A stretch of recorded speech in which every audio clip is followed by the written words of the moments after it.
বাড়ি নেই, আজকে আমি একা একা আলুর পরোটা বানাই খাবো, আপনারা দেখতে থাকেন। পরোটা বানানোর জন্য এখানে আমি ময়দা নিয়ে নিচ্ছি। আমি এখানে 3 বাটির মতন ময়দা নিয়েছি। পরোটা বানানোর জন্য এবার আমি তেল দিয়ে দিব। এবার তেলটা দিয়ে ভালো করে মাখিয়ে নিব।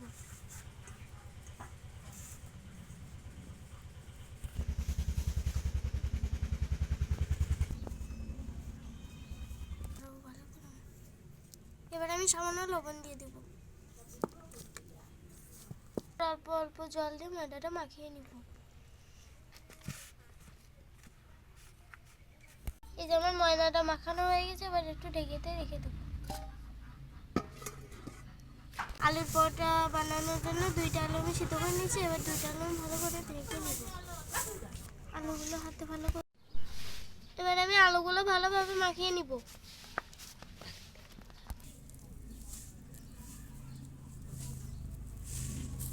আলুগুলো মাখিয়ে নিয়ে এবার 3টে শুকনো চাল ভেজে রেখেছিলাম, এইগুলো এখন লবণ দিয়ে ভালো করে মাখিয়ে নিব। এই লবণ দিয়ে ভালো করে মাখিয়ে নিব।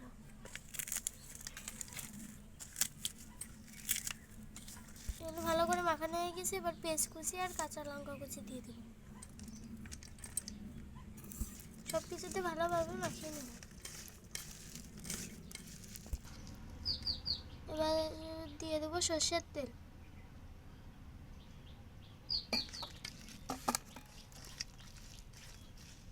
মাখায় নেব।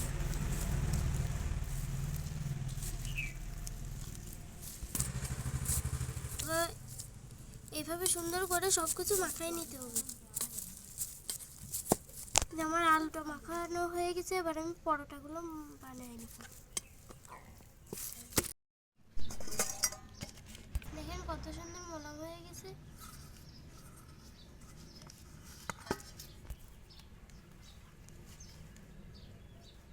আমি ছোট ছোট করে লেচি কেটে নেব।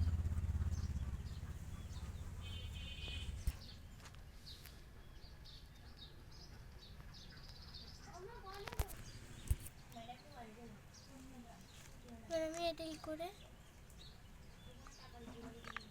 এবার ছোট ছোট বাটির মতন করে করে নিব।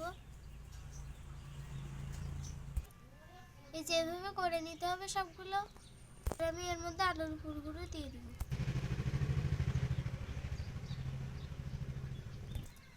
এবার এভাবে মুখগুলো আটকে দিব।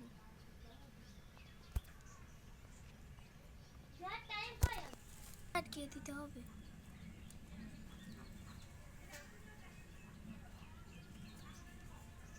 আটকে আবার গোল করে নিতে হবে।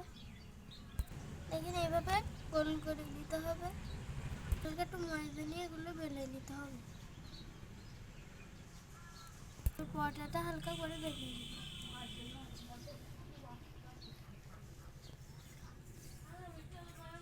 খুব আস্তে আস্তে করতে হবে যাতে আলুটা বের হয়ে না যায়।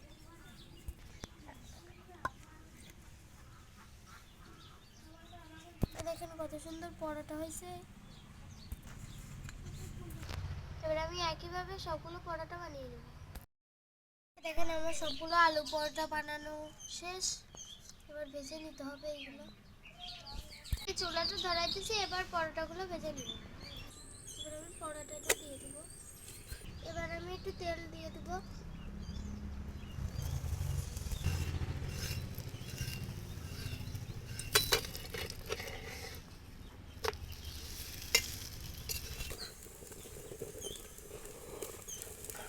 এভাবে চেপে চেপে পরোটাগুলো ভেজে নিতে হবে।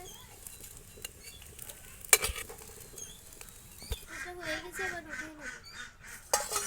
পরোটা এবার আমি আরো একটা পরোটা ভেজে নেব। তেল,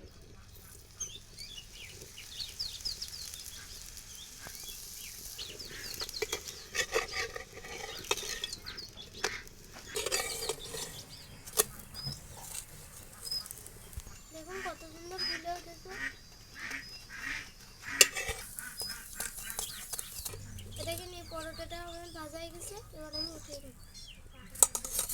এভাবে সব পরোটাগুলো ভেজে নিতে হবে। এই যে আমার সবগুলো আলুর পরোটা বানানো শেষ। দেখুন কত সুন্দর হয়েছে, দেখেন ভিতরটা কত সুন্দর হয়েছে, কত সুন্দর নরম তুলতুলে হয়েছে। আমার ভিডিও ভালো লাগলে সবাই লাইক কমেন্ট শেয়ার করবেন। সবাইকে ধন্যবাদ।